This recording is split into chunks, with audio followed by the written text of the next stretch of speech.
मैं आशीष कुमार, हिस्ट्री के इस नए क्लास में आप सभी विद्यार्थियों का बहुत बहुत स्वागत है।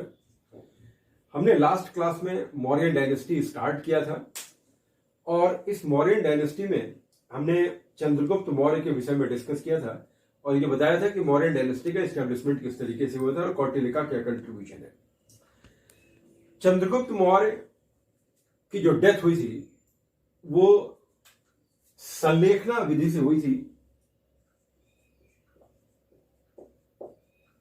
संलेखना विधि, और ये जो विधि थी ये जैनियों की सबसे अच्छी विधि मानी जाती है। ये संलेखना प्रोसेस को दिगंबर एडॉप्ट करते थे, श्वेतांबर एडॉप्ट नहीं करते थे। और इसी संलेखना प्रोसेस को कहा जाता था संथारा प्रोसेस। तो अगर आपके क्वेश्चन में संथारा आता है या संलेखना आता है तो दोनों एक ही बात है, और ये संथारा करके एक बार यूपीएससी में ये क्वेश्चन एराइज हुआ था। तो ये ध्यान रखना, संलेखना और संथारा ये जो प्रोसेस है। चंद्रगुप्त मौर्य के डेथ के बाद जो नेक्स्ट रूलर हुआ था वो बिंदुसार हुआ था। बट इसके पहले एक चीज समझ लेना कि जो चंद्रगुप्त मौर्य था, जब सेल्यूकस निकेटर के साथ इसकी ट्रीटी साइन हुई थी तो सेल्यूकस निकेटर ने अपना एक राजदूत जो था वह चंद्रगुप्त मौर्य के कोर्ट में भेजा था और उसका नाम था मेगास्थनीज।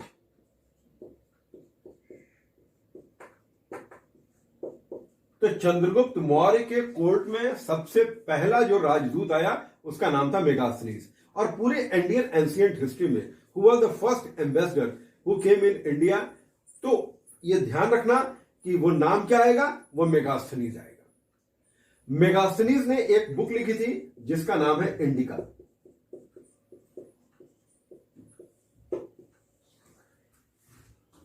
इंडिका चंद्रगुप्त मौर्य के कोर्ट में पाटलिपुत्र में 15 वर्षों तक मेगास्थनीज रहा और इसने इंडिका टेक्स्ट लिखे। ये इंडस रिवर के नाम की वजह से, इंडस रिवर के नाम की वजह से उसने अपने टेक्स्ट का नाम इंडिका रखा है।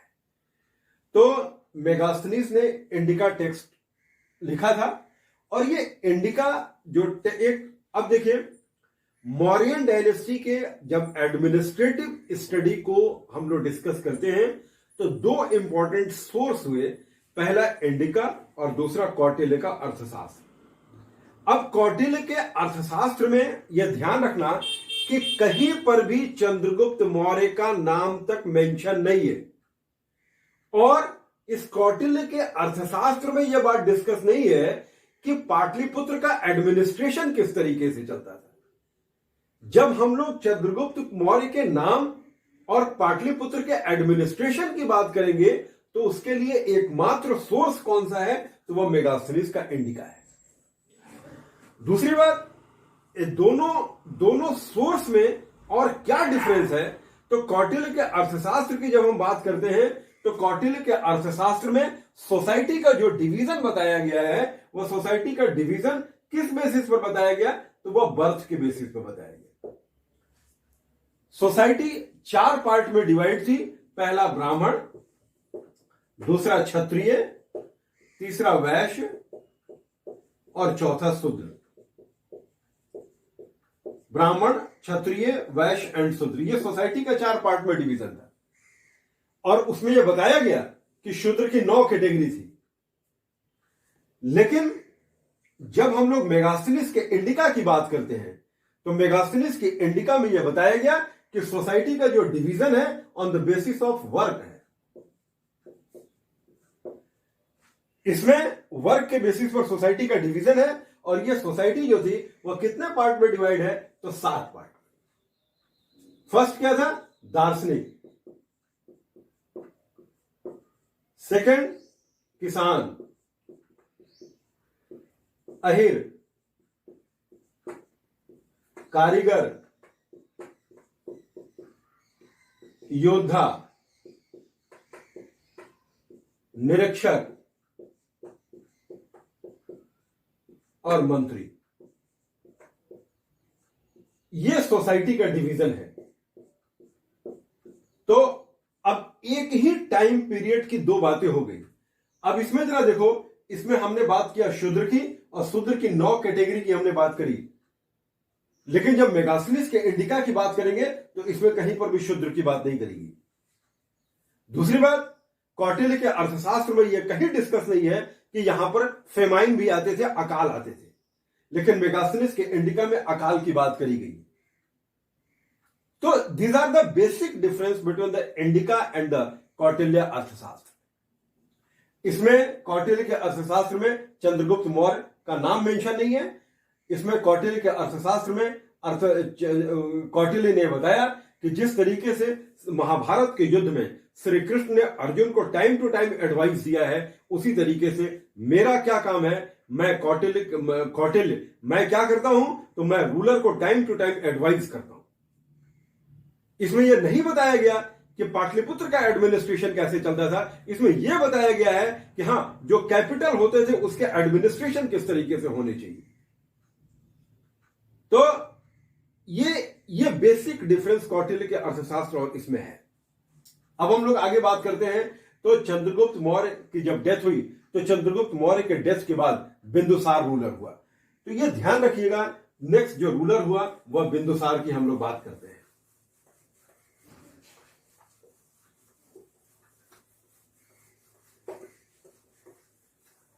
तो नेक्स्ट रूलर बिंदुसार हुए।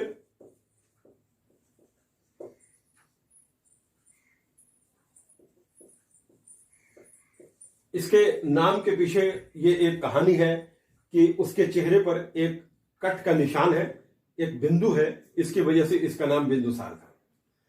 तो चंद्रगुप्त मौर्य का सन बिंदुसार रूलर हुआ। जब हम लोग बिंदुसार के और स्टेटस को डिस्कस करते हैं तो देखिए, बिंदुसार को यह कहा जाता है कि Bindusara was the follower of the Ajivika sect. तो बिंदुसार किसको फॉलो करता था?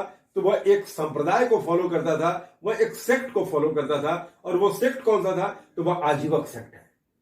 हमने आपसे लास्ट क्लास में इस चीज को बताया था कि रिलीजन और सेक्ट में डिफरेंस होता है। रिलीजन काफी ज्यादा लोगों का एक ग्रुप होता है, लेकिन अगर इसी रिलीजन से निकल करके कुछ लोग अपनी एक नई विचारधारा लेकर के चलते हैं तो उसको हम लोग कहते हैं सेक्ट। तो आजीविका इज ए सेक्ट। तो अगर ये सेक्ट है तो अब ये क्वेश्चन आता है कि आजीवक सेक्ट कौन से रिलीजन से निकला हुआ है। तो जरा इसको देखो, एक रिलीजन है जैनिज्म। जब जैनिज्म के फाउंडर की बात करते हैं, जैन धर्म के फाउंडर की बात करते हैं, तो एक जनरल ये लोग कह देते हैं कि अगर क्वेश्चन आता है कि who was the founder of the Jainism, तो खट से लोग कह देते हैं महावीर, लेकिन गलत है। जैनिज्म का जो फाउंडर थे उनका नाम आता है ऋषभदेव। तो जैनिज्म के फाउंडर कौन हुए? ऋषभदेव हुए। और इन्हीं को कहते हैं कि ही वॉज द फर्स्ट तीर्थंकर। एक क्या टर्म्स आता है जैनिज्म में एक टर्म्स आता है तीर्थंकर। तीर्थंकर दो शब्दों से बनकर बना है, तीर्थ एंड कर। तीर्थ का मतलब होता है माया मोह, और कर का मतलब पार उतारने वाला। यानी वो व्यक्ति जो किसी को माया मोह के बंधन से पार उतारे उसको क्या कहते हैं? तीर्थंकर कहते हैं। तो जैनिज्म में फर्स्ट तीर्थंकर की बात करी गई है ऋषभदेव की, और and he was also the founder of the Jainism. लेकिन महावीर का नाम जो था, महावीर को कहा जाता है he was the pro founder of the Jainism. यानी ये जैनिज्म का लास्ट तीर्थंकर थे, 24वें तीर्थंकर महावीर को नाम मानते हैं। और महावीर ने सेलिबेसी एक कॉन्सेप्ट दिया था, महावीर ने ब्रह्मचर्य का कॉन्सेप्ट दिया, जिसके वजह से जैनिज्म जो था और ज्यादा स्प्रेड किया। तो इसके वजह से जैनिज्म के प्रो फाउंडर किसको मानते हैं? महावीर को मानते हैं। और इसी महावीर के जो डिसाइपल थे उनका उसमें एक नाम आता है मक्खली पुत्र घोषाल। ये जरा ध्यान रखना, यहां हमने पुत्र लिखा है, एक्चुअली उस समय प्राकृत भाषा चलती थी इसलिए पुत्र लिखा जाता था, पुत्र को पुत्र लिखते थे। तो ये मक्खली पुत्र घोषाल था। मक्खली पुत्र घोषाल महावीर के बड़े पक्के शिष्य थे। मक्खली पुत्र घोषाल और महावीर के बीच में डिस्प्यूट हो गया। डिस्प्यूट का पॉइंट क्या था? तो वो था क्रियमाणकृत। क्रियमाणकृत क्या होता है? क्रियमाणकृत यह था कि मक्खलीपुत्र घोषाल और महावीर का यह कहना था कि अगर किसी काम को करने की इच्छा आपके मन में आ गई तो इसका मतलब यह होता है कि उस काम का संपादन हो गया। लेकिन मक्खलीपुत्र घोषाल का यह कहना था कि नहीं, जब तक फिजिकली किसी काम का संपादन न हो जाए तब तक हम लोग उस काम की पूर्णता को नहीं मानते। और इसी मुद्दे पर मक्खलीपुत्र घोषाल और महावीर के बीच में डिस्प्यूट हो गया और मक्खलीपुत्र घोषाल ने महावीर का साथ छोड़ करके एक नए धर्म की स्थापना करी और उस धर्म का नाम हुआ, उस संप्रदाय का नाम हुआ आजीवका संप्रदाय। तो आजीवक इसलिए कहते हैं कि आजीवक क्या हुआ? एक तरीके का संप्रदाय है। तो आजीवक जो था वो फॉलो किस चीज पर करता था? वह डेस्टिनी को फॉलो करता है, भाग्य की बात करते हैं। तो ये मक्खलीपुत्र घोषाल आजीवक संप्रदाय के संस्थापक थे। ये मक्खलीपुत्र घोषाल जो थे, इनका जो बर्थ प्लेस है वो नालंदा है। नालंदा इनका जन्म का स्थान है और इनकी जो मृत्यु हुई थी वो वैशाली में हुई। और ये ध्यान रखिएगा कि ये जो वैशाली में मृत्यु हुई है आजीवक संप्रदाय के फाउंडर की, वो उसी समय हुई है जब अजात शत्रु ने वैशाली पर इन्वेजन किया था। मैंने आपको बताया था कि अजात शत्रु ने जब वैशाली पर इन्वेजन किया तो उसी युद्ध में मक्खलीपुत्र घोषाल की डेथ हुई थी। आजीवक संप्रदाय जो था, आजीवक संप्रदाय की स्थापना कहां हुई थी? तो आजीवक संप्रदाय की स्थापना हुई थी श्रावस्ती में। श्रावस्ती किसको कहते हैं? श्रावस्ती कहते हैं आजकल यूपी का बहराइच और गोंडा का जो एरिया है, इन दोनों एरिया को मिलाकर के उस समय श्रावस्ती कहा जाता था। बहराइच एंड गोंडा।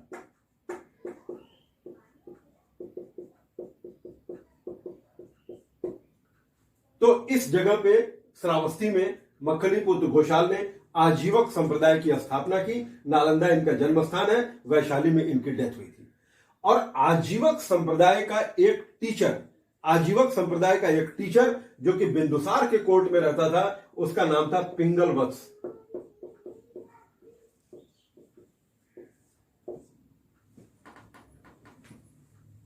ठीक है, तो यहां पर देख लीजिए, इनको बाद में बताया तीर्थंकर, आजीविका सेठ, क्रियमाणकृत, श्रावस्ती, वैशाली, नालंदा, बहराइच, गोंडा, संस्थापक मक्खलीपुत्र घोषाल, ये सारे पर्सनालिटीज और ये सारे टर्म्स हैं जिसको मैंने वन बाय वन डिस्कस किया है। अब जरा देखिए, हम लोग बात कर रहे थे बिंदुसार की, इसको मैं मिटा रहा हूं।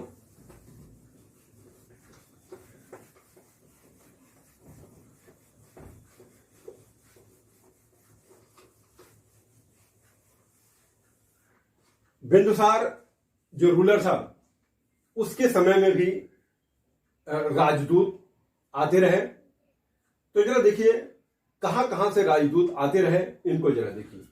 तो बिंदुसार के कोर्ट में डायमेकस आए और बिंदुसार के कोर्ट में डायोनोसियस आए।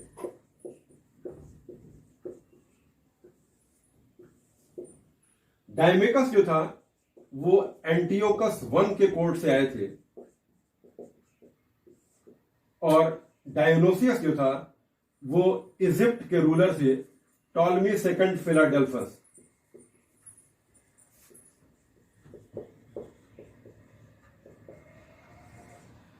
तो डायमेकस और डायोनोसियस दो आए थे, ये दोनों बिंदुसार के कोर्ट से आए थे। एक हिस्टोरियन था, एक हिस्टोरियन जिसके नाम है एथीनियस। एथीनियस ने इस बात का उल्लेख किया था कि ये जो डायमेकस है इससे बिंदुसार ने 3 चीजों की डिमांड की थी। फर्स्ट, एथीनियस ने यह बताया कि डायमेकस से बिंदुसार ने 3 चीजों की डिमांड की, first, second and third. First है दार्शनिक, दूसरा सूखी अंजीर और तीसरा मीठी मदिरा। 3 चीजों की डिमांड की। लेकिन डायमेकस ने दार्शनिक को देने से मना कर दिया, सूखी अंजीर और मीठी मदिरा भेजी थी। यानी कि उसमें यह माना जाता था कि ये जो डायमेकस था, वहां का रूलर एंटियोकस I था, तो ये सीरिया का रूलर था। कहां का रूलर था? सीरिया का रूलर था। और इसने यह अनाउंस किया कि हम लोग अपने यहां के दार्शनिकों का आदान प्रदान नहीं करते हैं। ऐसी स्थिति में केवल सूखी अंजीर और मीठी मदिरा गई थी और दार्शनिक नहीं थे। तो ये बिंदुसार के समय की बात है और बिंदुसार के समय ये बात हुई थी और बिंदुसार आजीवक संप्रदाय को मानता था। ध्यान रखना, बिंदुसार का जो दरबार था, बिंदुसार का जो कोर्ट था, उसमें सबसे ज्यादा मिनिस्टर्स थे। बिंदुसार जब रूलर था उसी समय अशोक और सुसीम, 2 उसके बेटे थे, अशोक एंड सुसीम। ये मैं मिटा रहा हूं।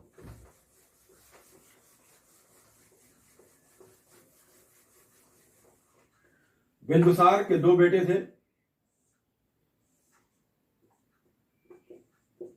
सुसीम एंड अशोक।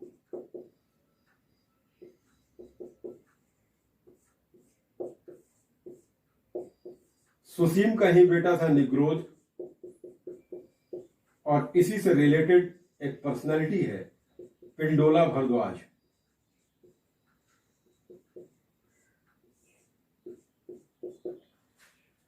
ये बिंदुसार के पुत्र हैं।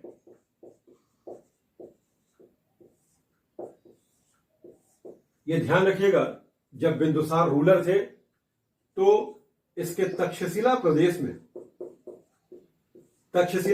में विद्रोह हुआ था, और इस विद्रोह को सप्रेस करने के लिए बिंदुसार ने सबसे पहले सुसीम को भेजा, लेकिन सुसीम इसमें फेल हो गए।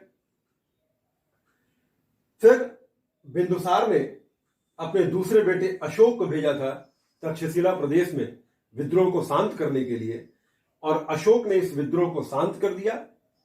हालांकि इस विद्रोह का जो सबसे प्रमुख कारण था वो टैक्स को कलेक्ट करने के लिए इनके जो ऑफिसर्स थे वह जनता पर जबरदस्ती दबाव बना रहे थे।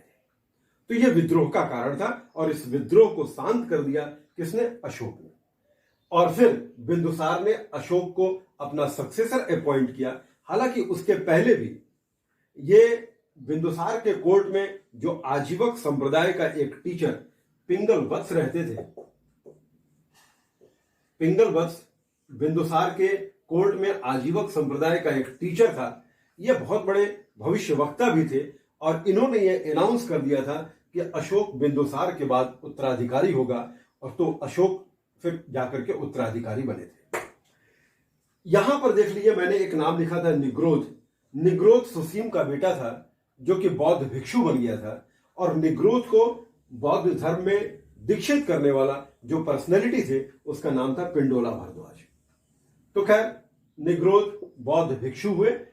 2 तरीके के लोग होते हैं, एक भिक्षु और दूसरे उपासक। जो लोग गृहस्थ जीवन को फॉलो करके बुद्धिज्म को फॉलो अप करते हैं उनको उपासक कहते हैं, अगर मेल है, और फीमेल है तो उपासिका। और अगर कोई अपने गृहस्थ जीवन को छोड़ करके और जाकर के मठों में रहते हैं और बौद्ध धर्म के प्रचार प्रसार के लिए काम करते हैं तो उनको कहते हैं भिक्षु, अगर वो मेल है, और भिक्षुणी अगर वो फीमेल है। तो बिंदुसार के डेथ के बाद अशोक रूलर हुआ था, और बिंदुसार की जो डेथ हुई थी वह 273 बीसी में हुई थी। तो बिंदुसार की डेथ कब हुई? 273 बीसी में। अब जरा इसके देखिए, इसके बाद की हम लोग बात कर रहे हैं।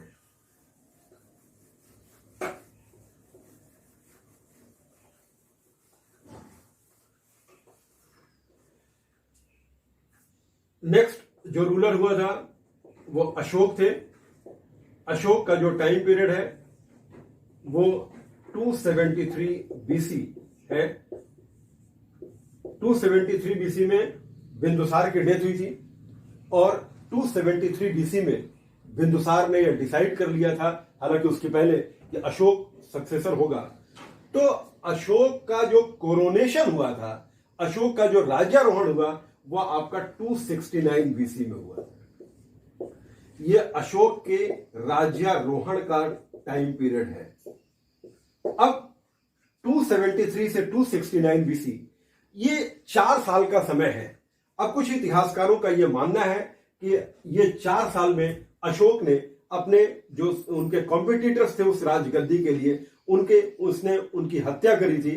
तो इसलिए, और ये कहीं कहीं किसी किसी ग्रंथों में यह भी बात मिलता है कि अशोक ने अपने 99 भाइयों की हत्या किया था, जिसके वजह से इसलिए अशोक को बौद्ध टेक्स्ट में चंड अशोक या क्रूएल अशोक के नाम से जाना जाता है। हालांकि 99 भाइयों की बात एक मिथ है, वो गलत भी साबित हो सकती है, लेकिन यह माना जाता है कि अगर ये 4 साल का समय लगा तो निश्चित तौर पर अशोक को अपने उत्तराधिकारियों से युद्ध करना पड़ा था, और इसलिए अशोक 269 बीसी में अशोक का राज्यारोहण हुआ।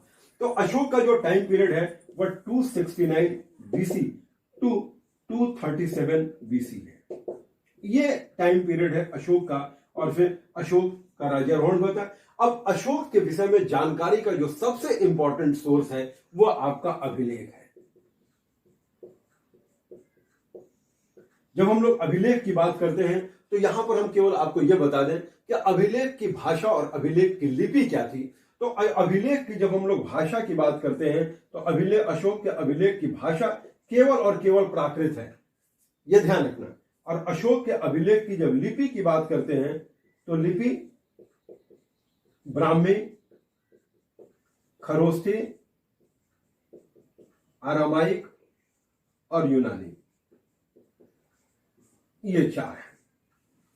तो ये ध्यान रखिएगा, कभी आप लोग इस कंफ्यूज मत होइएगा कि अशोक के, अगर अक्सर ये क्वेश्चन पूछ लिया जाता है अशोक के अभिलेख की भाषा क्या है, तो ये 4 ऑप्शन दे देते हैं, ब्राह्मी, खरोष्ठी, आरामाइक और यूनानी। ये एक ऑप्शन दे देगा, दूसरा खरोष्ठी और आरामाइक दे देगा, तीसरा ब्राह्मी और यूनानी दे देगा, चौथा कि उपरोक्त में से कोई नहीं। तो ये ध्यान रखना, अशोक के अभिलेख की भाषा केवल और केवल प्राकृत है। अशोक के अभिलेख की जो लिपि है वह ब्राह्मी, खरोष्ठी, आरामाइक और यूनानी है। इनके जो अभिलेख हैं उनको हम लोग 3 कैटेगरी में कैटेगराइज करते हैं। अशोक के अभिलेख की जब बात करते हैं तो उसको 3 कैटेगरी में कैटेगराइज करते हैं।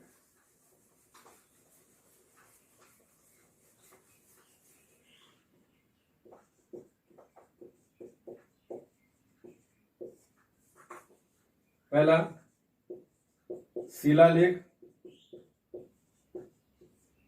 दूसरा स्तंभ लेख और तीसरा गुहा लेख। तो यह ध्यान रखना, स्तंभ लेख, शिलालेख और गुहा लेख की बात है। यहां पर हम केवल आज मैं आपको यह बता दूं कि अशोक ने केव्स बनवाए थे। तो अशोक के जो केव्स हैं यानी गुफा है, अगर गुफा के ऊपर लेख है तो गुहा लेख है, अगर किसी चट्टान पे है, रॉक पे है तो वह शिलालेख है, अगर कोई पिलर पे है तो वह स्तंभ लेख है। अशोक ने गुफा बनवाई थी, तो गुफा किसके लिए बनवाया था, तो वह आजीवक संप्रदाय के सन्यासियों के लिए बनाया, और उस आजीवक संप्रदाय के सन्यासियों के लिए बनवाया था। और इसने किस गुफा में, कौन से पहाड़ी पे बनाया था, तो बराबर पहाड़ी पे, बराबर हिल्स पे, बराबर पहाड़ी पे।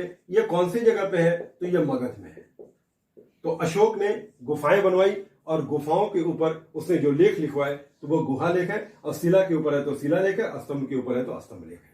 तो नेक्स्ट क्लास में अब हम लोग अशोक और ऑनवर्ड्स उसको हम लोग डिस्कस करेंगे। मेरा एक क्वेश्चन है, इस क्वेश्चन को आप लोग कमेंट बॉक्स में जरूर आंसर दीजिएगा। इसके पहले जो मैंने क्वेश्चन पूछा था उसका आंसर संप्रति है। संप्रति ने श्वेतांबर संप्रदाय को दक्षिण भारत में स्प्रेड किया था। संप्रति मौर्यन डायनेस्टी का ही रूलर है। मेरा एक क्वेश्चन मॉडर्न इंडिया से है कि first British women president of INC कौन थी? Who was the first British women president of INC? Thank you. खूब पढ़िए, स्वस्थ रहिए, सुरक्षित रहिए और घर में रहिए।